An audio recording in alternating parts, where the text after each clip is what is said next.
And we are live.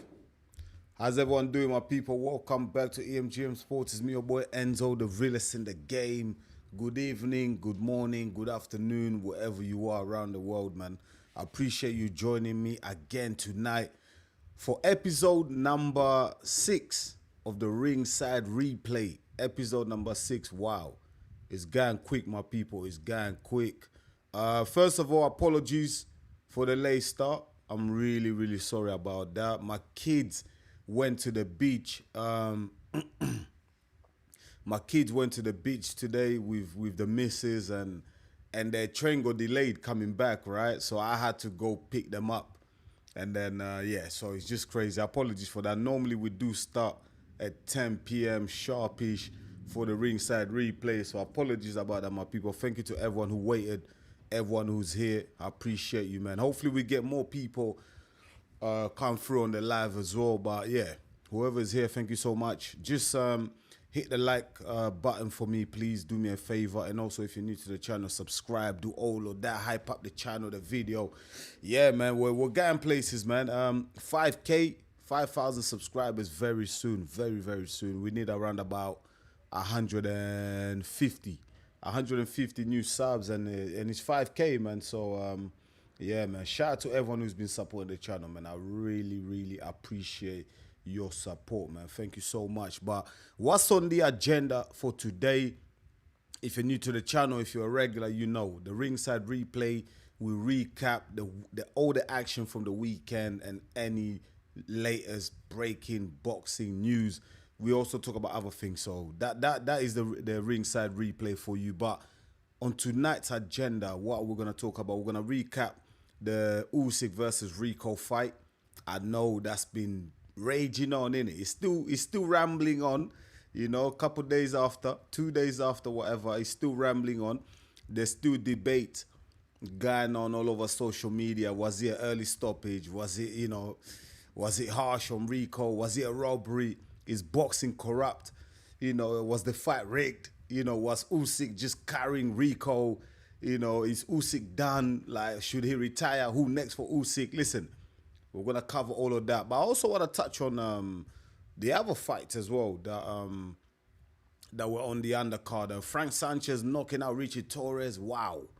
Crazy, innit? Torres got into that fight. Torres was the favorite.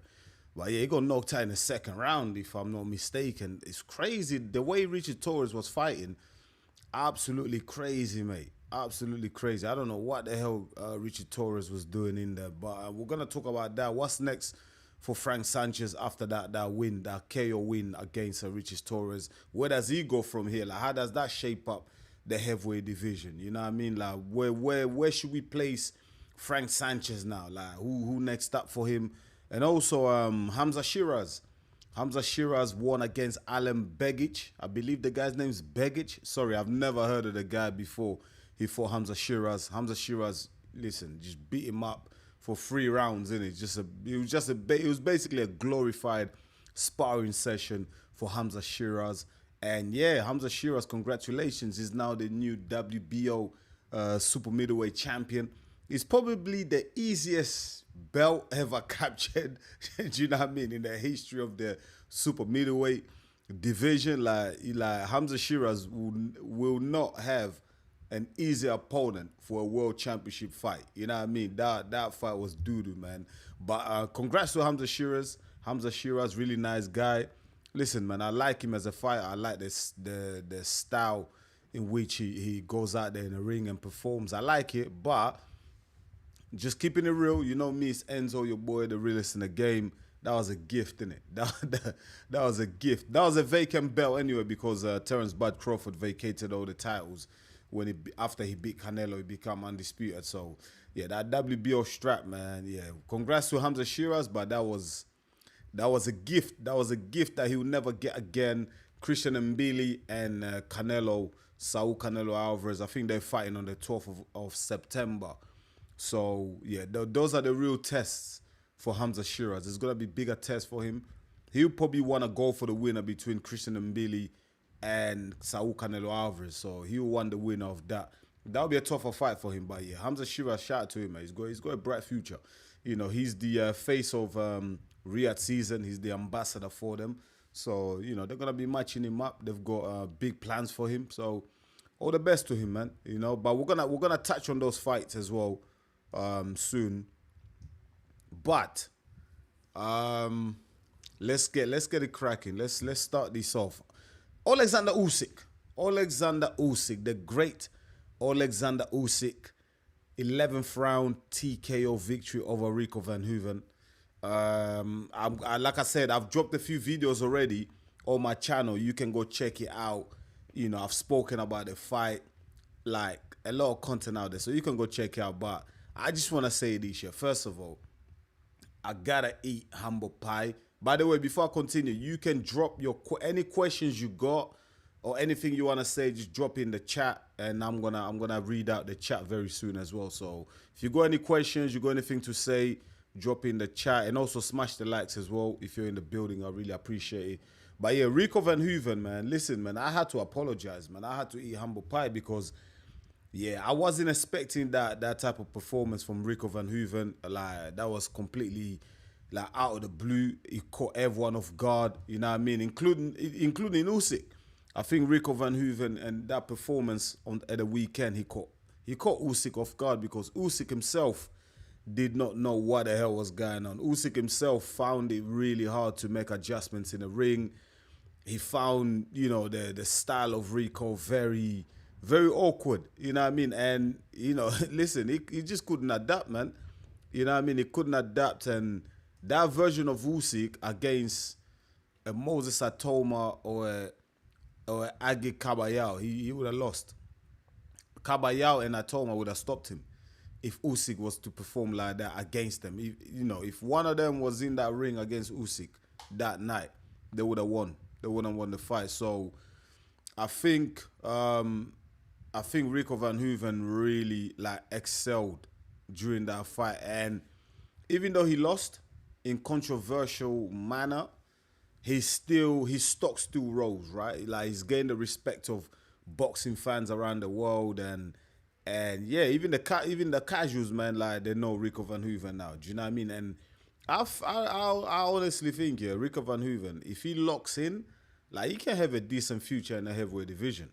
You know what I mean? He can beat a lot of the heavyweights out there, you know? Like, I'm just being serious, because if he can perform like that against Oleksandr Usyk, yeah, he can therefore take out a lot of the mid-tier heavyweights, you know? Like, but the only thing about that is, it's a bit like the Francis Ngannou versus Tyson Fury fight, right? Where the first time you see these guys that come over from MMA or kickboxing, obviously there's an element of surprise. There's that element of the unknown. So whoever fights them next probably gets a harder fight, because, you know, you're getting to learn about these guys in the ring. But now that we've all seen Rico Verhoeven, now that element of surprise has been taken away, I'm not sure how successful Rico can be against the top guys in the heavyweight division in boxing in future, just because they now have a tape of him. Like, they now know how he can perform at the highest level. So he'll have to kind of switch it up a bit. You know, he's going to have to do something else if he was to face another opponent, or Usyk, because Rico and Usyk could be having the rematch. That could be happening, because if you saw after the fight against Oleksandr Usyk, the post-fight interview, Turki Al-Sheikh came into the ring, which is a bit awkward, isn't it? That whole post-fight interview with Ade, and you had Turki Al-Sheikh in the ring, you had Usyk, you had Rico Verhoeven, you had Agit Kabayel, you had a bunch of other people. Then you had that guy from the ring. I forgot his name, but the very short guy, yeah. I just know, apologies for calling him, like, but I don't know his name, but you had him in a ring. Like, it just became a mess. Like, the little short guy from the ring, he was talking about, Agit Kabayel is next for Oleksandr Usyk. And then Turki Al-Sheikh interrupted him, and Turki Al-Sheikh said, no, I want the rematch. Turki Al-Sheikh wants the rematch between Rico Verhoeven and Oleksandr Usyk. And the way things work in the heavyweight division, it's all about the money, lad. Not just heavyweight division, boxing in general. If Turki Al-Sheikh wants Rico Verhoeven versus Oleksandr Usyk, to happen, the rematch, then that's what's gonna happen.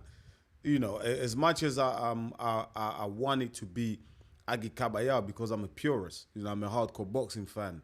I want to see Usyk fight the next best guy in the heavyweight division, and that's Agit Kabayel. But I don't think it's. I just got a feeling. I got a feeling this was gonna happen. I got a feeling Usyk, even though in the ring, in a post-fight interview, he said that he'll fight Rico and Kabayel, both of them at the same time, whatever. Obviously, you know, he didn't mean that. That's even though he said that, I don't believe Usyk is gonna fight Agit Kabayel next. I think Oleksandr Usyk, I believe he's gonna vacate the WBO title. In fact, I think this was gonna happen. Because Usyk has got so many mandatories at the moment, I think Usyk is gonna vacate all the titles. I think IBF, WBA, and the WBC, I think he vacates all of them. And then he's going to have the rematch with Rico Verhoeven. Because the rematch with Rico Verhoeven, they don't need a belt. You know what I mean? The fight sells itself.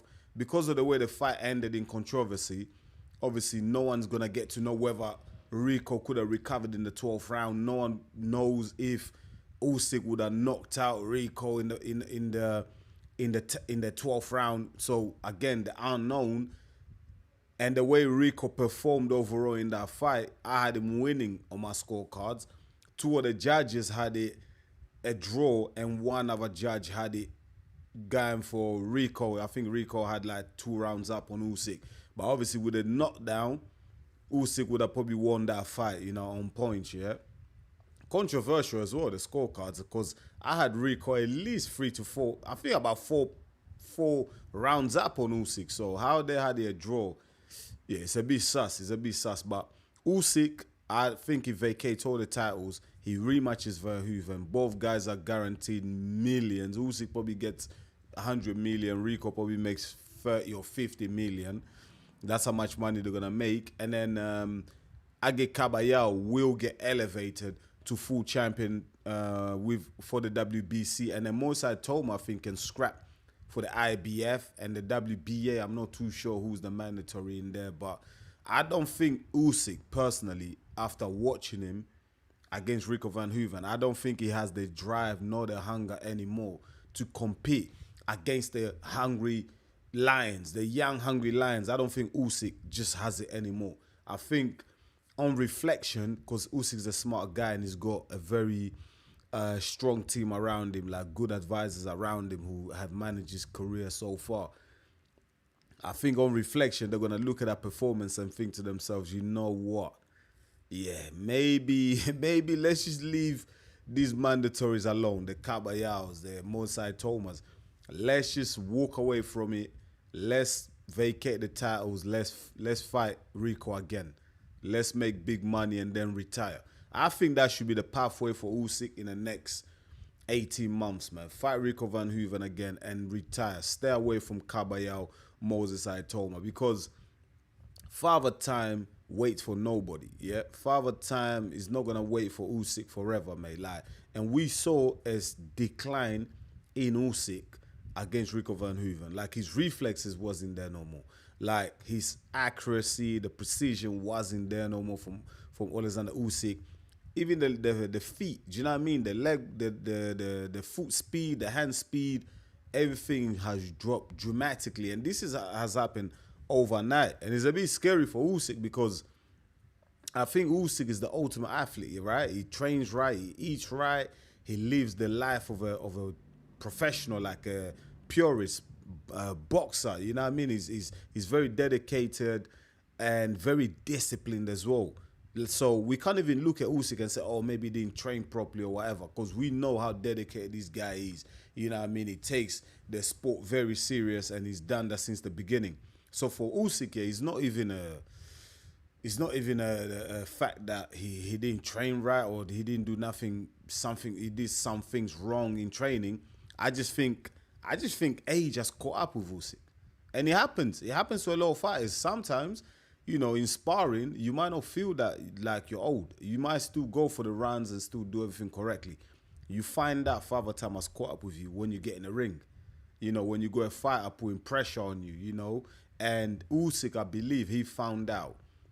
Yeah, Father Time has caught up with him. You know what I mean? During that fight against Rico Verhoeven. And why take a risk? You know, why take a risk against Kabayel and the Moses Aitoma, do you know what I mean, and get knocked out? Because the Usyk has always relied on his footwork. Do you know what I mean? On fast feet, moving in and out. Do you know what I mean? That little spring, that little bounce that he has. He's always dependent on that, and the hand speed as well. His accuracy, precision. Do you know what I mean? He's always relied on that. And that's what gave him the advantage over these big guys in the heavyweight division. Now, those advantages that he had over the Giants is gone. You know, it's not there no more. Like, he can't move out. He can't get away from the punches as quick as he used to be. Do you know what I mean? Normally, Usyk, in the past, like, he was so precise, like the speed in which he can maneuver in that ring, like, enabled him to get out of trouble. A lot of the times, then he'll set his traps. But yeah, that fight against Rico, like, the amount of right hands that he ate from Rico, like, Usyk was getting pieced up by Rico, man. Like, I mean, Rico was landing, from what I was counting, at 50% with his right hand. I mean, how many times have you seen Oleksandr Usyk eat that many right hands? It just doesn't happen to Usyk. The fact that he was eating that many right hands from a kickboxer who's having his second ever boxing match, who's limited as well. Do you know what I mean? Yes, Rico is a fantastic, fantastic champion in kickboxing. Respect to him. We did not expect him to perform like that. But he's not a boxer, and he was still connecting on Usyk, like almost at will at times. And he was putting the pressure on Usyk. Now imagine Hamzah Toma. Imagine Agit Kabayel in that ring against Oleksandr Usyk. They're traditional boxers, right? They fight the right way. They know how to throw the shots, the jabs, the backhand. Do you know what I mean? And the pressure from a Kabayel to the body, the relentlessness. You know what I mean? Kabayel's got a great engine on him. He comes forward. You know what I mean? And watching Usyk against Rico, Kabayel will be looking at that thinking, damn, like, I can therefore take out Usyk now. You know what I mean? Because boxing, like I said in one of my videos today, boxing is psychological, right? 90% mental, 10% physical, right? And that performance from Oleksandr Usyk sends out a message to his opponents, to his competitors in the heavyweight division, that he's human. Finally, Usyk is human. He's ordinary, just like the rest of us, you know. And whatever fear factor Oleksandr Usyk carried, that is no longer there. That is gone. He looks vulnerable. He looks more vulnerable now than he's ever done in his whole career. So psychologically, the rest of the guys in that heavyweight division will be thinking to themselves, yeah, this is our time. This is our moment. And if I'm Moses Aitoma, I'm talking to Frank Warren. I'm saying, listen, get me that fight in the next 12 months. So this time next year, Moses Aitoma could be fighting Oleksandr Usyk if Oleksandr Usyk still hangs around. Because we know Usyk fights like once or twice a year. So this time next year, or earlier, let's say April, March, Moses Aitoma could be fighting against Oleksandr Usyk. And who would doubt Moses Aitoma beating Oleksandr Usyk? You know what I mean? Going based on that performance at the weekend that we saw from Usyk.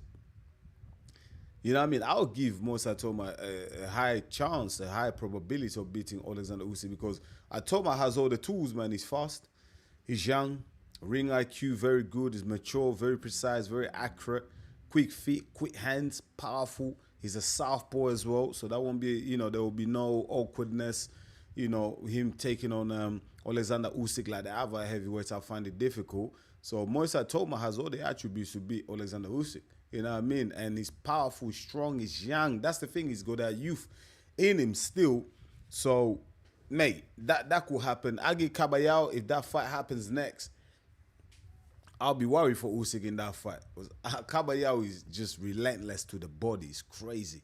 And that's a big fight in Germany. Like Kabayel said, there's a big Ukrainian population in Germany, big Ukrainian community, big Kurdish community. Like, do you know what I mean? Them two easily do a stadium in Germany, big money as well. And that'll be a good fight. As a purist, I want to see Agit Kabayel versus Oleksandr Usyk, but I know it's not going to happen. Like I said, I think Usyk, on reflection, watching back that tape against Rico Verhoeven, he will know. You know, at the end of the day, the last person to know, they say the last person to know is the fighter. I think Usyk knows now. I think a lot of us have been saying Usyk should retire anyway. Retire. You know, you've done everything in boxing. I've been saying for the longest because I'm a big Oleksandr Usyk fan. I study a lot of his tapes because I'm an amateur boxing coach. So obviously I learn from the tapes of Oleksandr Usyk and how he fights. You know what I mean? I take bits from it and kind of like do my own thing. And I've been saying Usyk should retire because he's got nothing to prove. But it looks like, you know, he still wants to carry on and he's talking about free fights. Now, I don't think Usyk is going to be talking about having free fights anymore. I think, do you know what I mean? Because he knows, I think he's now found out that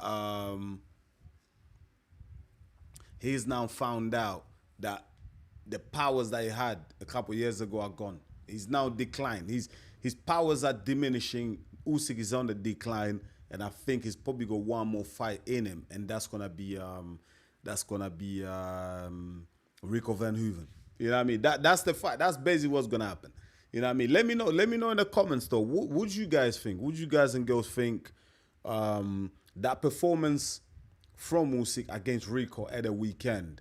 Do you think that was just like a one-off? You know, every fight is allowed a one-off, innit? Every fight has a one night where everything's just off. You know what I mean? You're fighting an opponent who's awkward, who comes from the kickboxing world. You don't really know much about him. He's a big, strong lad. Like Rico was really using his physical attributes, which I don't understand. Rico, who's coming from kickboxing, was able to enforce himself on Usyk. Yeah, make it a very physical fight. Yeah, really lean on Usyk and really bully Usyk in that ring. He's coming from kickboxing. He was able to do that successfully. But all these giants in the heavyweight division, Joshua, Fury, Dubois, all of these guys have never been able to physically impose themselves on Usyk. It took a kickboxer to be able to do it. Like, it still doesn't add up. It doesn't make no sense, man. Like, seriously, I'm like, it don't make no sense. Like, well done to Rico Verhoeven. Seriously, him and Peter Fury. Shout out to Peter Fury, man. Like, Peter Fury is a great coach. I don't know why he doesn't have more big fighters in his stable. Like, I don't know, man. He should have Tyson Fury should go back with Peter Fury. You know what I mean? He's a really good coach. Like, the game plan and the tactics and how he was able to like just guide Rico to put up that type of performance. Trust me, that is not easy. Peter Fury is an underrated coach, man. And I think I heard something about he was the guy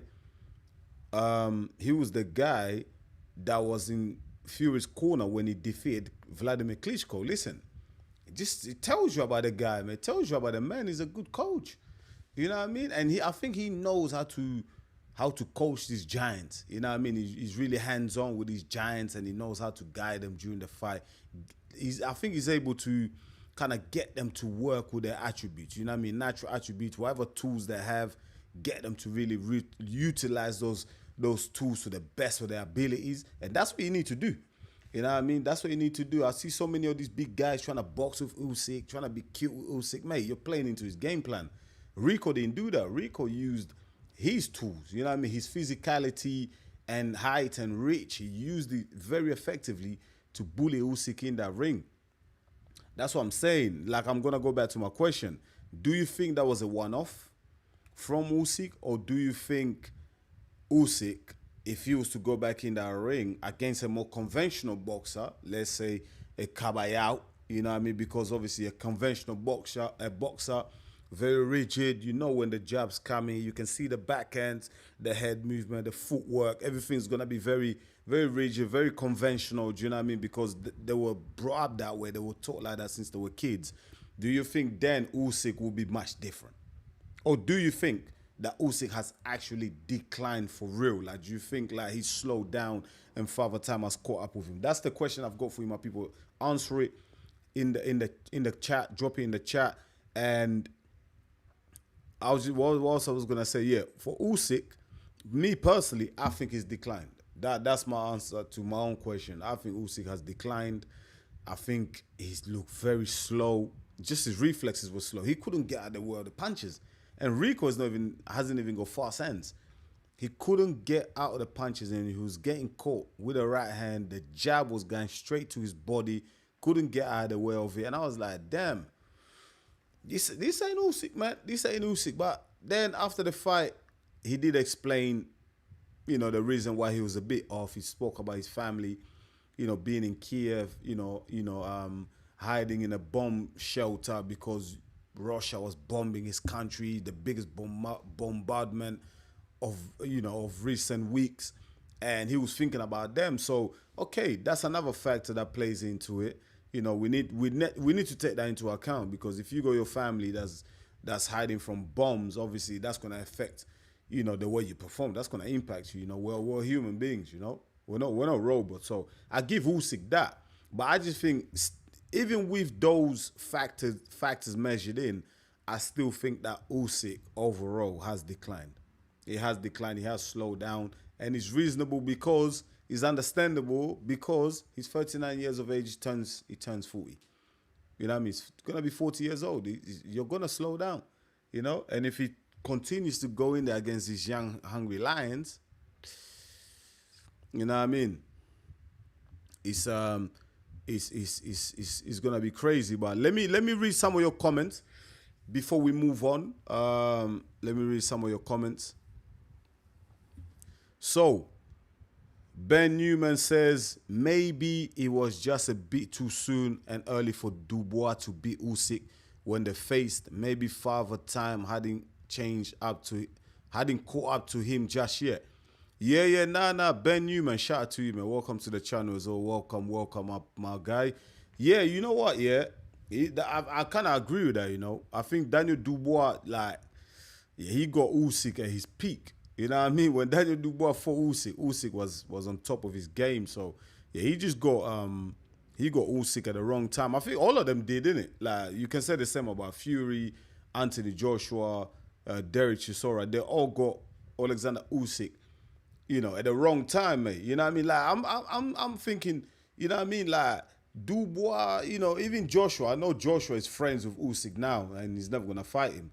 Them guys there, all these guys that lost against Usyk, they must be sitting there, like, especially Tyson Fury, who's been chasing the trilogy against Oleksandr Usyk for a while. They must be sitting there thinking, damn, I mean, like, I wish I had Usyk now. Like, I wish I could fight him now that he's kind of slowed down a bit, innit? Do you know what I mean? They must be thinking, damn it, we got him at just the wrong time. But the people that can get him at the right time is Moisei Toma and Agit Kabayel. You know what I mean? They haven't fought Usyk yet.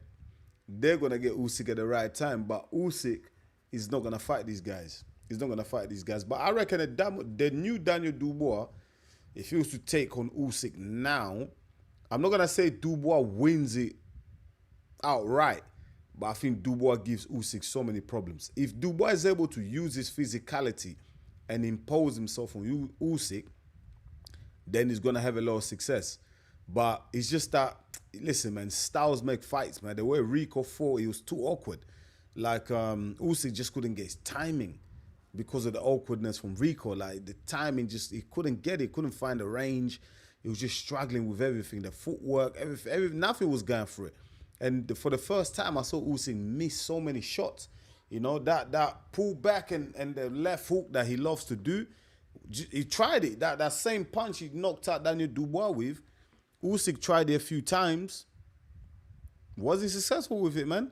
And these punches, especially early on, I think the second round Usyk did well. In the fourth or fifth round, he had Rico in trouble. But for most of the fight, Rico was eating the punches from Usyk with no problems, man. Eldon Joe of the Dark Moon says, hey, Enzo, hope you're well. Yo, Eldon, shout out to you, bro. Shout out to you, man. Mate, I'm still fuming. What are you fuming about? Who are you fuming about? Are you fuming about Usyk winning, the stoppage? Who are you fuming about? You know one thing here, and I've been thinking to myself here. Look, I don't agree with the stoppage. I didn't agree with the stoppage from the referee. I'm going to keep it real. I think that was a premature stoppage. Rico Verhoeven performed so well in that fight that I believe he deserved the opportunity to hear the final bell or get knocked out. I believe he deserved the opportunity to come out for the 12th round, you know. And the referee, you know, he stopped the fight after the bell. Now, I've read the rules on it. Some people are saying, oh, it's after the bell, he can't stop the fight. No, he can. The bell is just for the timekeeper. You know, the bell, when the bell rings, is just for the timekeeper. Like, the referee can stop the fight anytime. You can be sat on your stool and the referee comes and looks at you and stops the fight. You know what I mean? Like, it don't matter. When the bell rings, it just means it's the end of the action. It just means that no more throwing punches.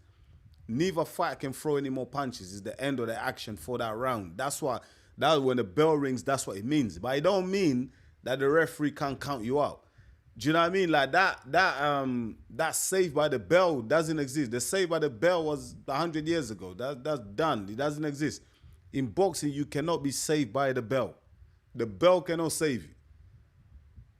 If you get knocked down towards the end of the round, let's say there's 5 seconds left of the round, and then you get knocked down, even after the bell rings, the referee will still continue with the count. The referee still do the 8 count. You know what I mean? And then he will assess whether you're good to continue or not. That the referee can stop the fight anytime. So all these, I'm seeing it online and like, oh yeah, it was after the bell, you can't do that. No, the referee can stop the fight, even if it's after the bell, it doesn't matter. You know, but I don't agree with the stoppage because I believe, and I've said this in a couple of videos that I've dropped regarding this fight, I believe that the referee stole the moment from everybody. You know, he stole the moment from the fans. You know, he stole the moment from Usyk because Usyk, you know, his victory is under scrutiny now. You know, he's not really getting praise for the victory. Like, no one's really, like, giving any props to Oleksandr Usyk. Maybe some people, but not a lot. You know what I mean? The majority of people that I've seen are criticizing Usyk. You know what I mean? They're calling it rigged, it's a robbery. Usyk is not getting the flowers for the victory against Rico Verhoeven. Rico Verhoeven is getting the flowers. Everyone's, like, bigging him up and saying, you know, wonderful things about him because he went in there against the greatest heavyweight of this era, survived 10 rounds. Do you know what I mean? And he did really well. In fact, Rico Verhoeven did better than any fighter in history who's faced Oleksandr Usyk, and he's a kickboxer. So Rico was also robbed of the moment of him hearing the final bell because Rico wanted to come out for the 12th round and give it another go. He would have rather gotten his shield. You know what I mean? And I think the referee made a terrible mistake. I've seen some interviews online. I think Peter Fury, he flew on the same plane as the referee, and he had a chat with the referee, and the referee, you know, apologized to him and said, look, you know, I'm sorry, I made a mistake.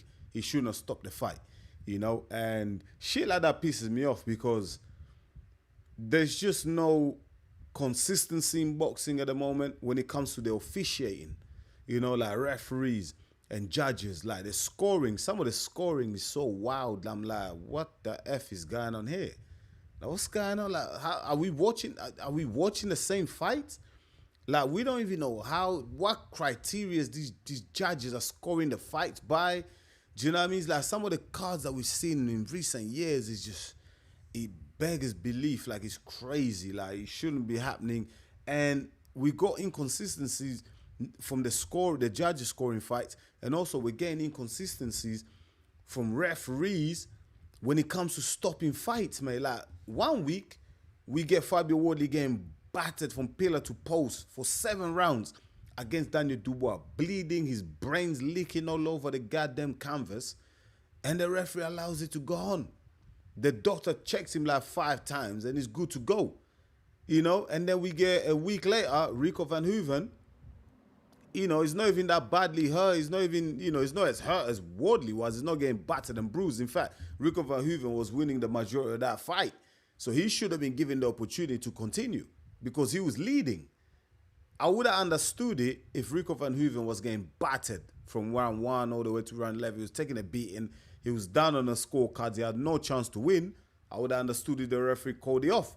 But the fact that Rico Verhoeven was always in that fight, for the referee to stop it in the manner that he did, Like, that was just crazy. Like, he just stole the moment from everybody. You know, now he's put the sport of boxing under the microscope, you know what I mean, under intense scrutiny, because now you got all these guys from the MMA community, kickboxing community, do you know what I mean, questioning boxing, questioning the integrity of the sport, calling it rigged, saying, you know, it's a robbery and all this, you know, all this nonsense. You know, so this is because of the officiating. This is because boxing has a problem with too many incompetent referees. You know what I mean? Who go by their feelings. Like, they don't follow rule. Like, they'll follow one rule a week ago, then 2 weeks later, the referee do whatever the hell they want to do. Like, there's no consistency. Do you know what I mean? I understand referees want to protect fighters, but come on, man. Like, they have to be better judge of characters. Like, they have to know when a fight is really hurt and when the fighter, you know, is good to go, can recover and go again. Do you know what I mean? I don't know, man. It's crazy, man. That stoppage is like, it's tainted boxing. You know what I mean? And there's been too many of those type of stoppages. You know what I mean? Tyson Fury, you know, got knocked down, you know, against Deontay Wilder in the first fight, cold. Referee gave him like 30 seconds to recover, man. Do you know what I mean? Like, it's crazy, mate. It's just absolutely crazy, mate. Absolutely crazy. Ilden says the ref saved the boxing. Look, this is the type of comments that I'm seeing all over social media. The ref saved boxing. This is bad for boxing. It sends out a bad image for boxing. You know what I mean? This the type of comments I'm seeing everywhere. You know, Ilden is not, you know, the only one saying this, but now they're saying that, oh, the fight is rigged because, you know, the referee, as soon as the first opportunity he got to stop the fight, he stopped it because boxing, you know, it would have been embarrassing for boxing if a guy who's a kickboxer having his second fight in boxing comes across and beat the greatest heavyweight fighter of this era. It would have been, in fact, listen, they're right. It would have been an embarrassment for boxing. I don't think boxing would have ever recovered, mate. They would have took the piss. You know what I mean? They would have took the piss. And trust me, I practice MMA, right? I practice MMA. Before I came, you know, I started doing boxing, I was practicing MMA. And trust me, like, in the MMA gyms, yeah, them guys in there, like, they don't respect boxers like that. Because they don't see boxers as real fighters, like as street fighters. Like, all the MMA guys truly believe that if they were to meet a boxer in the streets, they'll beat them up. You know what I mean? They'll take a boxer any day. So, you know, that's what's said in many MMA gyms. And trust me, cause I practice MMA myself, I know this because I'm in the gyms. I hear what they're saying. You know what I mean? They really look down on boxing. You know what I mean? They don't call it real fighting because they believe real fighting, you have to use your feet. Do you know what I mean? You have to use elbows. You know what I mean? You have to do headlocks and all that. You know what I mean? Submissions. They believe you have to be well-rounded as a fighter, not just good at using your hands. So, yeah, boxing is under great scrutiny. They're calling boxing corrupt. Mate, I did a video as well asking the question, is boxing corrupt? Go check that out. What I did say about it, whether boxing is corrupt or not, I said, my personal opinion, and this is just, like I said, is my personal opinion. I don't have no concrete evidence or anything like that, yeah? But I go to a lot of small town shows, yeah? Small hall shows. I go to amateur boxing, you know, shows as well because I'm an amateur boxing coach. I go to white collar fights, you know, pro fights, whatever. And one thing I've noticed a lot of the time, the home fighter, I'm talking about the guy who sells the most tickets, yeah, who brings the most people into the venue, even if they're getting battered, even if they're losing the fight, if it goes to it, unless the other guy knocks them out, if the fight goes to a decision, 99.9% of the time, they'll give it to the home fighter. Do you know what I mean? Seriously, I've been to shows, yeah, like some shows in York Hall. York Hall is a historic venue here in the UK that hosts boxing fights here. Like, it's historic. Check out York Hall. Go Google it, yeah. I've been there and I've seen a fighter that obviously sold the most tickets. He's in there. He got battered for he got battered by some Mexican kid. Some guy came over from Mexico, you know, probably got paid peanuts for it, you know what I mean? Probably got put in some hostel or some crappy Airbnb or whatever. Didn't get fed well, nothing. They probably like mistreated him. You know, he won every single round. You know what I mean? He put everything into that fight, blood, sweat, and tears. And at the end of it, yeah, the fight went to a decision. And guess what? They gave the decision, the dub, the victory to the home fighter. And I'm sitting there thinking to myself, what? How the hell does that happen? And people around me were all looking at each other like, bruv, like, how? Like, you clearly lost, bruv. You know what I mean? Even people in the crowd are like, what? What is going on here? Like, what in the hell is happening? Like, there's no way our fighter won. He lost. But that shit happens in boxing because boxing is a business. You know what I mean? It's a business. And they protect the asset, mate. They protect the money. You know what I mean? If you're the guy that brings the money, they protect the money. And the reason for that is because in boxing, yeah, and this is what I hate about, this is the side I hate about boxing, is like, being undefeated, like, being undefeated in boxing is so marketable. It's like once a fighter loses that, it's as if, they're done. They're done. Like, it's over for them, you know, the career's over. But that's some bullshit because if we go back in history, all the great fighters lost. Lennox Lewis, Muhammad Ali, George Foreman, all them guys lost. Tyson lost a couple of times, got knocked out a couple of times. They all lost. At the end of the day, if you're the best fighter, you face the best. The likelihood is you're going to lose because you're fighting the best fighters in the world. You're going to lose. For me, there's nothing wrong with losing because I watch a lot of UFC, MMA. Some of the greatest fighters in the MMA, they've all lost. George St. Pierre's lost. My favorite fighter, Anderson Silva, he lost a couple of fights. Israel Adesanya, one of my favorite fighters, he's lost a couple of fights. In MMA, like, losing is not that big a deal. Go on to the next fight. Let's see how you perform in the next fight. You win the next fight, okay, you're back on top. But in boxing, a fighter loses, all of a sudden, you're not that guy anymore. And this is what's hurting the sport. And it started, I believe, with Mayweather, the way he marketed the O, because Mayweather, he used to use his undefeated record to sell his fights. Because everyone wanted to go watch a Mayweather fight, because they wasn't buying the pay-per-view to watch Mayweather. They were buying the pay-per-view to watch him get smacked up, to watch Mayweather lose. So that worked all the time for Mayweather. He used it as his marketing ploy to make money. All of a sudden, now everyone became scared to lose. Because once you lose, it's like you lose value. It shouldn't be that. Do you know what I mean? Like, fighters can lose a fight and then recover from it and go on to achieve great success. You know what I mean? It's not about how you lose. It's like how you recover. How do you get back up? Do you know what I mean? How do you recover from a defeat? Do you know what I mean? Like, what's your character like? You know what I mean? Can you rebuild yourself? Can you go again? Or are you going to flip and feel sorry for yourself and start crying in a corner somewhere? You know what I mean? So this undefeated thing, this protecting there's so much value on the winning that because if a fighter loses, it fucks up the money. No one, like these boxing promoters and the officials and everything, like they don't want to, like, do you know what I mean? The home fighter can't lose by any means. Crazy. Absolutely crazy, man. But yeah, boxing has big problems. Corruption. There definitely is corruption somewhere. You know what I mean? It's just that there's no concrete evidence. You know what I mean? And I'm just talking about my own experience. This is my own experience from what I've witnessed with my own eyes. I've seen some crazy decisions over the years in boxing. I'm not even talking high level. I'm not talking about the elite.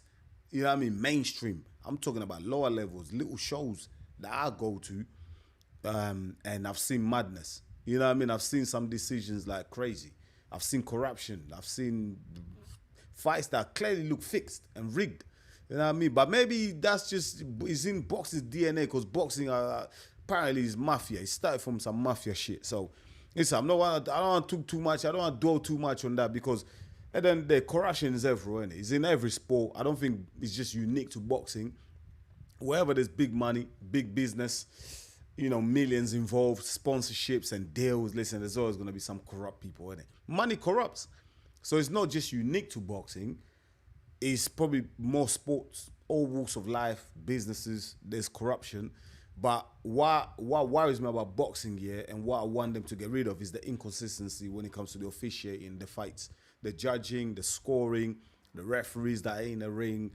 There's so much inconsistency. Boxing really needs to get its house in order, because what will happen is people just start walking away from boxing. You know, the casuals, like the hardcore, the purists will always be there.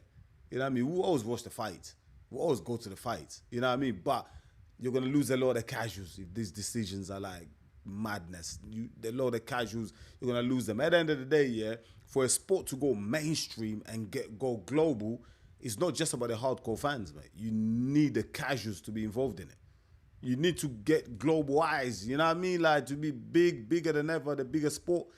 You need it, you know what I mean? I live here in the UK, and I think boxing is probably like, I'll say maybe number 3 or 4th sport in the UK. You have football, which is number 1 in the UK. Football. Then I will say, after football, I'll probably say maybe rugby.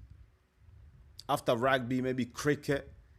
And then after cricket, I'll say boxing, or, you know, I don't know if you count athletics, the Olympics. Well, that's everything, isn't it? But yeah, most people, yeah. Boxing is probably the 4th biggest sport here in the UK. You know what I mean? Probably darts as well. Like, darts is growing, isn't it? Darts. A lot of people watch darts, mate. You know what I mean? The popularity of darts is growing. Boxing is back on the app because of all the big fights that's happening, you know, and all the big shows. Turkey Al-Sheikh coming in like 4 or 5 years ago. He's really like pushed the sport further up as well. Zuffa Boxing coming in a building, making some noise. Like, as long as we keep getting big fights, boxing is going to continue to grow. There's going to be more eyeballs on boxing, yeah. But the inconsistency from the referees, from the officiating, like some funny scorecards and all that, that's going to put people off. That's going to turn people away. So boxing has to be careful. You know what I mean? It's in a great place right now. Big fights and a lot of popularity, a lot of people watching boxing. But also at the same time, if some results look iffy, you're going to put people off. People are going to start walking away. So that's not what we want. Yeah? I'm going to read more of your comments. Ben Newman comes back. Do you still think a 30-year-old Rico wouldn't make any difference against a 39-year-old? You know what, yeah? He probably will make a difference, mate. Because if Rico had more energy, had more stamina, more fitness in that fight, yeah, the fight would have been tougher for Oleksandr Usyk, that's for sure. Ben Newman says, if Moses was just put in a fight with Usyk without going through others first, for example, that could mean they might not get to study people as well. Yeah, true. I agree with that. Handsome. By the way, apologies, my people. I'm trying to catch up to the chat, so don't worry about it. Don't worry. Drop your questions. I'll still get to your chat. Before I leave, and I'll be done in the next 20, 25 minutes. But before I leave, I will read everyone's comments and I'll answer everyone's questions as well. So don't worry. If you got a question, drop it down in the chat and I'll answer your question. Don't worry, even if I'm slightly delayed because I'm going up on the chat. Handsome Man 1 says, hi, EMGM Sports, he's Handsome Man. Yo, shout out to Handsome Man. Welcome to the live stream, the Ringside Replay. Welcome, brother. Handsome Man says, Kabayel, then Rico. Yeah, you're talking about the for the next opponent for Oleksandr Usyk. Kabayel, then Rico. It's not gonna happen, man. I don't think Kabayel is gonna happen. I'm just keeping it real. I don't think Kabayel is gonna happen. I think the next opponent for Oleksandr Usyk is gonna be Rico Verhoeven. He's not gonna be Agit Kabayel. He's gonna fight Rico Verhoeven. He's gonna vacate. And I said this at the start of this live stream. Oleksandr Usyk is gonna vacate the title, the WBO. I think he's gonna vacate all the other titles, the IBF and the WBA, because I just don't think he hasn't got the energy. How is he gonna defend all them other belts? He ain't got the energy for it. Do you know what I mean? I think he's gonna just vacate all the titles and then he's gonna have a rematch with Rico Verhoeven, because the rematch, I think Usyk can make a cool 100 million. Rico can make 50, 60 million. You know what I mean? Because the appetite for that fight is there. Like, that rematch between Rico and Usyk sells itself just because of the way the fight ended in controversy, the stoppage. We never got to know whether Usyk would have stopped Rico in the 12th round or if Rico would have recovered and went on to win on points. We would never know. So that unknown area, I think people will pay to rewatch that fight, and it will be bigger than ever. They could do that in a stadium. It would be massive. It would be absolutely massive. They could do that in the Netherlands, in Rico's backyard. You know what I mean? So I don't think it's going to be Agit Kabayel, because I think Usyk himself has realized that he has slightly declined. On reflection, when he watches that tape back, he's going to notice that a lot of the things that he used to do really well, like the sharpness, the accuracy, the precision, the foot speed, the hand speed, you know what I mean, the reflexes, it's just not there no more. It's gone. Or it's declined dramatically. And he's going to turn 40, so he's not getting any younger. He's not going to risk his legacy against these young, hungry lions like Kabayels and Atoma. He's not going to do it. He's going to fight Rico Verhoeven in a rematch, vacate the titles, and I believe after that he's going to retire. Because if he continues, if Oleksandr Usyk, I fear for Oleksandr Usyk, because if he carries on, the thing is, yes, these fighters, for some reason, they just want to stay on and stay on. Okay, I have another fight. Then I have another one. Mate, you're going to keep fucking around and find out the hard way. Do you know what I mean? Usyk is done it. He can retire undefeated tomorrow if he wanted to. But I just feel like the money, the greed is going to, it gets to all of these fighters. Just gets to all of them. You know what I mean? Throw a couple of millions at them, they want to get back in the ring. And I just got a feeling that the longer he stays on, he's slowing down, and one of these hungry lions are just going to clip him and they're going to drop him. He's going to get knocked out. No, that's what I'm thinking. So it's not going to be Kabayel next. I think it's going to be Rico rematch and then retirement. Handsome man says, I want Usyk to be brought down. Why do you want Usyk to be brought down, man? Why, man? Usyk is a cool guy, bruv. Usyk is a nice guy, man. Why do you want him to be brought down? I don't want Usyk to be brought down. I like Usyk. He's a cool guy, man. I want him to retire undefeated. You know what I mean? Now, the debate, whether he's the greatest of all time or where you place him in the top 10 greatest fighters of all time, mate, that's a debate that we're going to have for years to come. Usyk is in my top 10 greatest fighters of all time. Some people don't have him there. Some people say the level of competition that he's facing is not as great as all the other fighters from the past. I understand that argument as well. But I've got Usyk in my top 10. But I want him to retire. I like Usyk. He's a cool, good guy. I want him to retire, man, undefeated. Handsome man, I want Usyk to return to the Bible and read more of Jesus after he get beaten by Rico and Kabayel. Oh my God, mate. Handsome man. Torres, what's up, Torres? What's up, Torres? What are you saying? When your daughter texts you 2 hours before the fight, Daddy, I'm scared in a shelter. We're being bombed. Well, that thing will play with any father's mind. Family first. Who gives a shit about a fight? Yeah, no. That's what I said. I think Torres, you probably joined the stream a little bit later. But in the beginning of the video, I did mention that Usyk, during his post-fight interview, he did speak about the bombing that was happening in Ukraine on that night when he was having the fight against Rico Verhoeven, and his daughter and his family were in a shelter. So I understand. Like I said, listen, those are factors that we actually need to look at that could have affected Usyk's performance. Like, those are legitimate reasons, you know what I mean? I don't think we should dismiss them or overlook them. Like, those are legit concerns, you know what I mean, for Usyk as a father. Like you said, I'm a father, I've got kids, and I'll drop everything. You know what I mean? I won't even fight. I won't, you know what I mean? Even Usyk fighting while his country has war, like, that's another question. Like, why you, do you know what I mean? Why you still fight? Like, why you fighting, bro? Like, do you know what I mean? But hey, listen, that's up to him. That's his choice. But definitely, if your daughter calls you before you walk out the ring and says, yo, we're being bombed here, we're hiding, obviously, look, psychologically, that'll get to you. So I can understand Usyk having his family at the back of his mind during that fight. I get it. But at the same time, I still think the point that a lot of people are making, Usyk has declined and he slowed down, I still believe that's valid too. That is valid. I think Father Time has caught up with Oleksandr Usyk and he's not as sharp as he used to be. Ben Newman, they need a ref who knows when not to stop fights. I don't see why they don't check if they are okay to carry on fighting.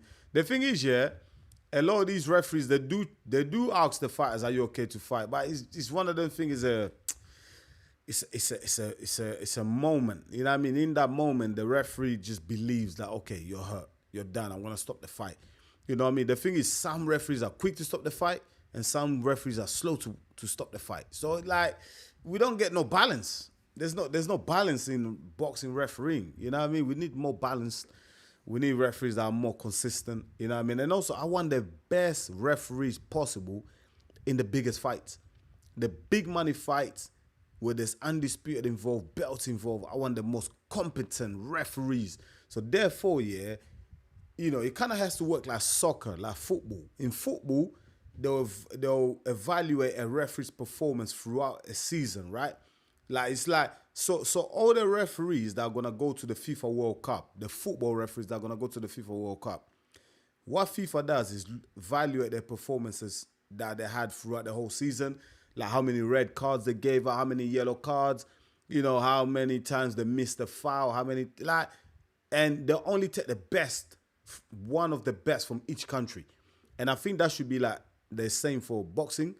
Like in boxing, they should look at a referee's performance like maybe over the years or a couple months ago and see how well they're doing in fight before they pick them for a big fight. Because sometimes, yeah, sorry, not sometimes, a lot of the times, like someone like, what's that ref's name? Is it Howard Foster? My God, like how many times has Howard Foster fucked up a fight?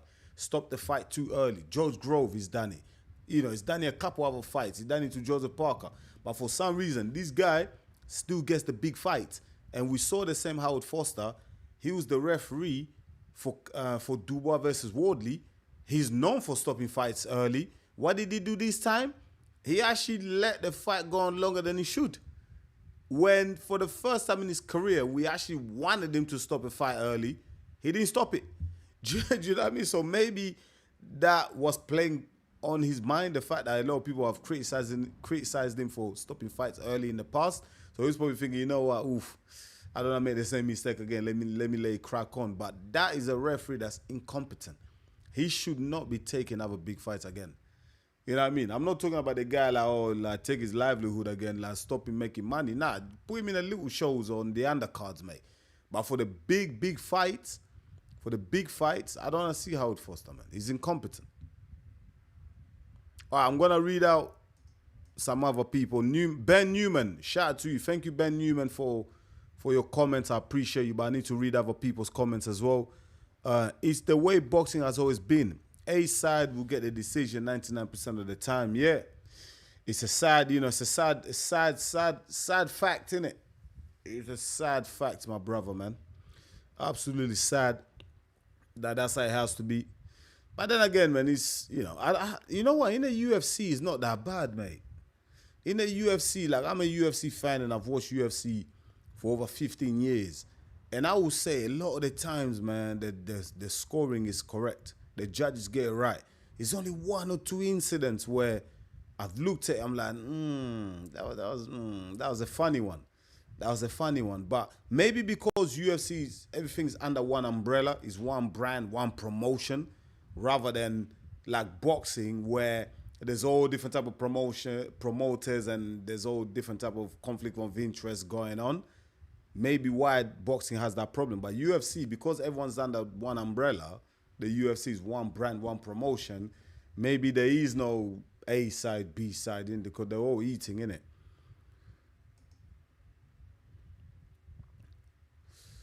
What is it? IDWA. The most entertaining part of the entire fight was Rico being a bully, Boy having Usyk on ropes and physically overwhelming. Rico reminded me of Primo Carnera from a physical presence. Yeah, Rico really got that game plan right. Do you know what I mean? I'm sure they worked on it for weeks with Peter Fury. He got that spot on.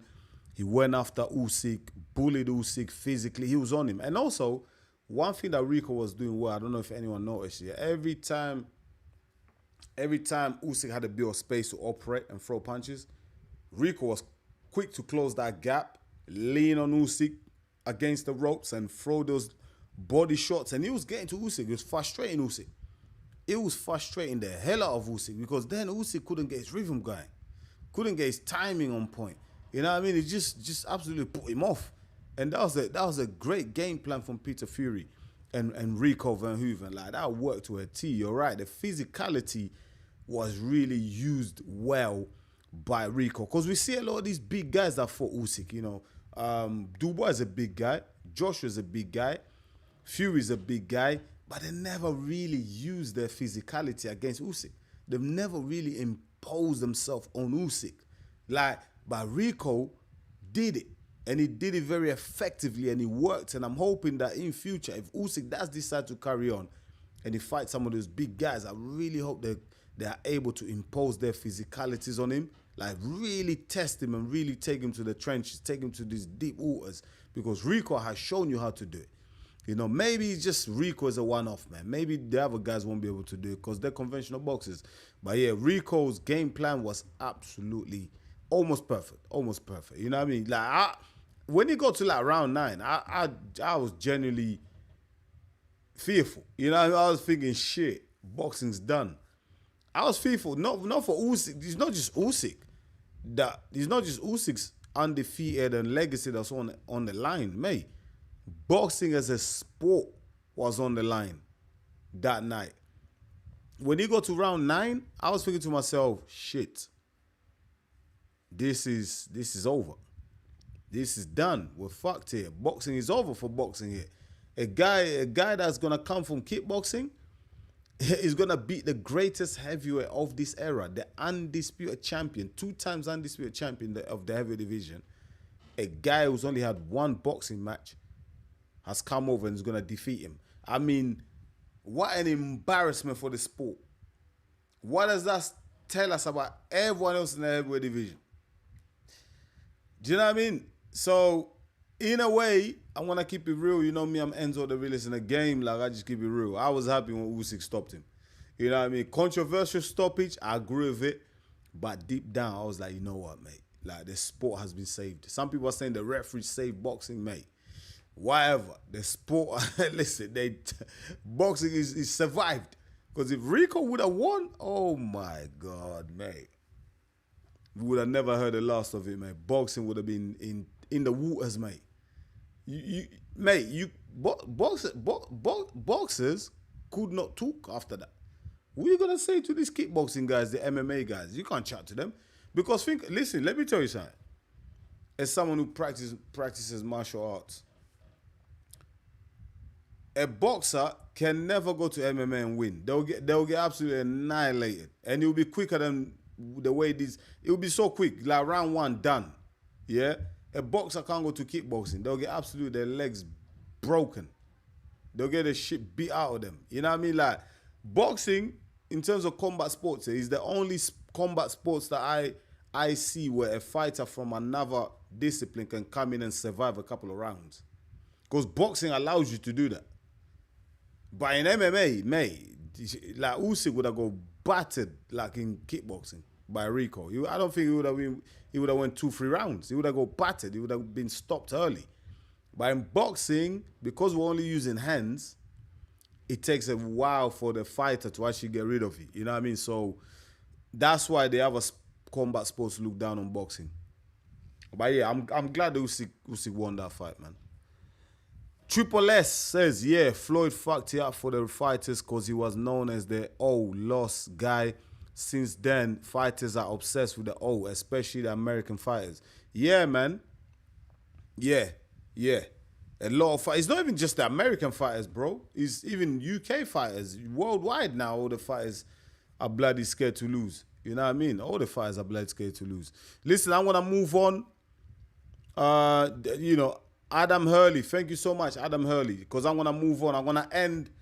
I've got another 10 minutes. I'm going to end the live stream. Next week, Monday, I will be back on time, 10 p.m. for the Ringside Replay. I'm here 10 p.m. UK time every Monday for the Ringside Replay. Thank you so much to everyone who comes through to the live. It's growing as well. Every week, we're getting bigger. We're getting more people on the live stream. Hopefully, it continues to grow.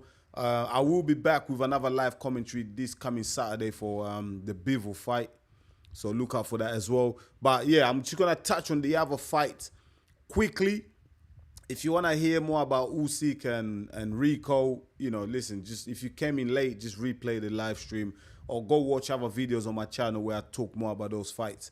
So I'm going to move on from Usyk and Rico. Listen, fantastic performances, you know, from Rico Verhoeven. Shout out to him. He deserves a rematch. If he doesn't get a rematch against Usyk, he should get a big fight against a Deontay Wilder or someone. Derek Chisora. Give him all the money. He deserves it. Shout out to Rico. And shout out to everyone from the Netherlands as well. You've been showing a lot of love on my TikTok channel. I appreciate you for that. I've gained a lot of followers from people from the Netherlands. Shout out to you people, man. Lovely people, man. But Adam, I'm just going to touch on what Adam is asking here. Who's Frank Sanchez going to fight next? I'm going to end it on this. I'm going to end it on Frank Sanchez versus Richard Torres. Just a quick mention to Hamzah Sheeraz. Shout out to Hamzah Sheeraz. He beat Alem Begic and he captured the WBO super middleweight title. Shout out to him. Big congratulations to Hamzah Sheeraz. I like him. He's a good guy, good fighter. All the best to him for the future. But that belt, I'm just going to keep it real. That was a given. That was a given. Do you know what I mean? That was a glorified sparring match. Do you know what I mean? Like that was too easy, mate. Like Hamzah Sheeraz will not have it much easier than that for a world title. You know what I mean? So shout out to him. Shout out to Hamzah Sheeraz. There's bigger tests to come. Christian Mbili versus Saul Canelo Alvarez. They're going to lock horns on September the 12th. And the winner of that fight will most likely take on Hamzah Sheeraz next. So that will be a tougher test. Tougher test to come from Hamzah Sheeraz. Shout out to him. I wanted to talk more about that, but I just ran out of time. I'll do another day. But shout out to Hamzah Sheeraz for becoming a world champion. Big achievement. Shout out to you and your family and everyone involved in your camp, brother. But yeah, Adam Hurley, who's Frank Sanchez going to fight next? Yeah, so Frank Sanchez, if you don't know, if you're on the live stream, you know Frank Sanchez knocked out Richard Torres in a second fight. Is this second round? Second or third round, I believe. I think it's the second round. Correct me in the chat if I'm wrong. But yeah, Richard Torres, undefeated American, coming in there. Like, he was favourite for the fight. But I think, listen, I know he's quick and I know he likes to fight at a higher pace. I just think he had the wrong tactics, the wrong game plan, taking on Frank Sanchez, who's a slick Cuban boxer, great ring IQ, great mover, like great boxing skills. Just the wrong tactics from Richard Torres. And he got caught coming on his way in, bam, got knocked out. He was just going at 100 miles an hour. I was watching that fight. I was thinking to myself, yo, bro, calm down, bro. Like, I think it was a 10-round fight. Bro, you got so many rounds left. Like, why are you starting so fast, man? Relax. It was very aggressive, leaving himself open, and you're taking on a Cuban, a slick boxer like Frank Sanchez. Even though Frank Sanchez lost against Agit Kabayel in his last fight, but apparently he wasn't too well. He was injured. He wasn't feeling, he was ill or whatever. He's a fantastic boxer, man. He's got great skills. The Cuban's always been slick. So I don't know what the hell Richard Torres and Bomac, who's a very good coach, I don't know what they were playing at, but they paid for it big time. He got knocked out cold, man. He was out. You know what I mean? Shout out to Frank Sanchez, man. You know what I mean? Like, I didn't have him favorite for that fight. Actually, I did. I predicted. I didn't make a video of it, but I did have Frank Sanchez winning that fight. Not by KO. I thought Frank Sanchez would outbox Richard Torres and win on points. I didn't see him knocking out Richard Torres. But he just caught him with a lovely right hand as Sanchez was coming in. Bam. Right there. Side, chin, bam, out. It's all because Richard Torres had the wrong game plan. But shout out to Frank Sanchez. Now, that changes the whole landscape of the heavyweight division because I believe that was the IBF final eliminator, right? So Frank Sanchez is now up there. I think it's the mandatory now for the IBF title. So if Usyk relinquishes that title, vacates, whatever, walks away, Frank Sanchez could be elevated to champion. Because that's what they done with Daniel Dubois back in the day, right? When he became champion of the IBF. So Frank Sanchez, listen, that was a big win for him. That changes the whole landscape. Now Frank Sanchez has positioned himself in that heavyweight division. He can get a big fights now. You know, who does he fight next? Joshua, Moisei Toma? They could line him up with Moisei Toma. That would be a great fight. That would be a really intriguing matchup for the young Moisei Toma. Young prospect, solid. Everyone talking about him. I like Moisei Toma. I think he's the real deal. Very skillful fighter. Great ring IQ. Very mature for his age. I believe he's ahead of his time. Just the way he approaches fights. Especially the way he dealt with Jermaine Franklin in the last fight. I think that was a very mature performance for Moisei Toma. Really timed himself well in that fight. Took his time and just broke down Franklin and knocked him out. Like, no one's ever done that to Jermaine Franklin. And he's been in there with AJ and the Dillian Whites of this world and never been knocked down. Never been knocked out. Moisés Toma done it in, I think, about five rounds. You know what I mean? So him and Frank Sanchez, Atoma versus Frank Sanchez, that's one to look out for the future. I don't think that's gonna be Atoma's next fight. I think Atoma's next fight is most likely gonna be Filip Hrgović. If Atoma comes through Filip Hrgović, which I do believe he would, I think Frank Sanchez will be a really, really good fight, and that'll be for a world title. Very good fight, and that'll be a big test for Moisés Toma just because of Frank Sanchez and his boxing skills, mate. You know what I mean? He's a very good fighter, man. Do not get it twisted. Frank Sanchez is a very good fighter, and he'll be the first guy to test Moisés Toma. I think he takes Moisés Toma into those deep waters. Frank Sanchez does that. You know what I mean? So I really want to see that fight for Frank Sanchez, and big money for Frank Sanchez if he takes on the Moisés Toma, especially if it's for a title. You know, so yeah, Richard Torres, man. He's, again, one of those prospects from, again, America takes another L. You know what I mean? You know what I mean? Like, Richard Torres was the hope for America after Jared Anderson. Jared Anderson got knocked out by Martin Bakole. Now Richard Torres gets knocked out by the Cuban, by Frank Sanchez. You know what I mean? Like, America just ain't got no, mate, when it comes to the heavyweight division, America just ain't got no luck at the moment. They just don't seem to be producing that next guy. For a while, it was Deontay Wilder. You know what I mean? His powers have diminished. He's not the guy that he used to be. Richard Torres, a lot of people were talking him up. He's now being knocked out. Jared Anderson, you know what I mean? He was getting hyped up. He got knocked out by Martin Bakole. So, America, mate. Oh, mate, you got to search harder, mate. You know what I mean? You really got to search harder. The best heavyweights are right now, they're all in Europe. They're all in Europe, mate. Europe has the best heavyweights. And majority of them are here in the UK. So, America, mate, gotta work harder, mate. Gotta work harder, my people. But yeah, I would like to see Sanchez versus Moisés Toma. I think that'd be a good fight. Or even Sanchez against if Sanchez doesn't fight Moisés Toma, Sanchez against who can Sanchez fight? Sanchez, Joseph Parker. Do you know what I mean? Joseph Parker, we don't know if he's still in the band, when he's coming back, but Joseph Parker versus Frank Sanchez, that would be a good fight. I don't mind seeing that, to be honest. Vision Folk says, the fight was staged to get people to watch. Usyk just standing there throwing, no head movement, no feints. Just looked like a complete different dude. Ah, man, I've heard it so many times, man. Listen, I'm not really getting into the stage, rigged, fixed. Ah, man, just open a can of worms, mate. You know what I mean? Like, I don't think Usyk will play those games. He's a man of integrity. You know what I mean? I don't see Usyk playing those games. But I hear you. But listen, I've moved on from the Usyk. I've moved on. Shout out to Frank Sanchez. Hell of a fighter. Did really well. Triple S says, yeah, he's answering, okay. Triple S says, to be fair, said he talked to the ref at the airport. Yeah, I already covered this. I covered this early on in the video. I'll read one more. Then I'm gone. All the heavyweights are playing NFL boxing needs to start funneling talent towards boxing. Yeah, there's a lot of talent in the NFL, isn't it, in America, man. Yeah, that's what America need to do, man. Grab some of those big giants from the NFL. You know what I mean? Bring them over to boxing, man. Maybe that'll work a trick. You know what I mean? Do that. I think, didn't one of the guys, I'm sure there's a heavyweight right now who came from the NFL, right?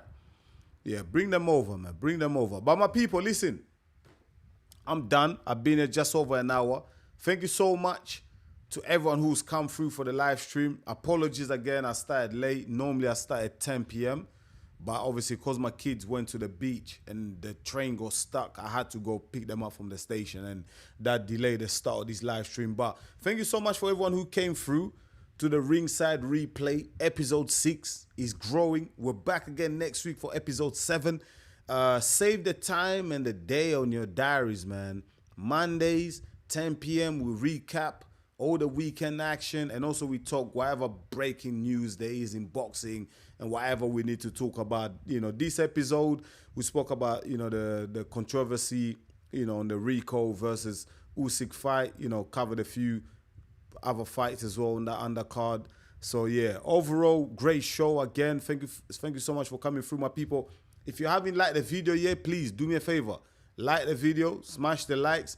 And also, if you're new to the channel, please go ahead and subscribe, because I am going after that 5K. I want to get to 5K, my people. I've been very consistent dropping content for the last year and a half, and it'll be a good reward, for you guys to get me to 5K. But thank you so much, man, to everyone, man. I appreciate you coming through. If you missed out on today's live, don't worry, man. I'm back again on Saturday. Dimitri Bivol is fighting on Saturday, so I'll be back again with another live commentary, so you can come through for that as well. Yeah, shout out to everyone who's been supporting the channel, man. I really appreciate you. I would love to stay longer, but I need to go to bed, man. It's midnight here in the UK, and I've got work in the morning, so I have to bowl through, man. I have to go through. But yeah, just save the date on your diaries, man. Every Monday, 10 p.m., the Ringside Replay. What I do, I normally send the link out about 4 hours or 5 hours before I go live. So look out for that. I always put the link out in the community post. If you are a subscriber to the channel, make sure you hit the notification bell so that you're notified every time I drop a video and every time I drop a post. Yeah, so you never miss out on whenever I go live. You know what I mean? So shout out to everyone for coming through. It's me, your boy Enzo, the realest in the game. Thank you so much for watching, my people, man. This was the Ringside Replay, episode 6. I'm back with episode 7 next week, Monday at 10 p.m. Do not miss out. I am the best in the game and the realest in the game, brother. Get to know. Thank you so much, my people. I'll see you again real soon with another one. Until then, stay blessed. Peace out.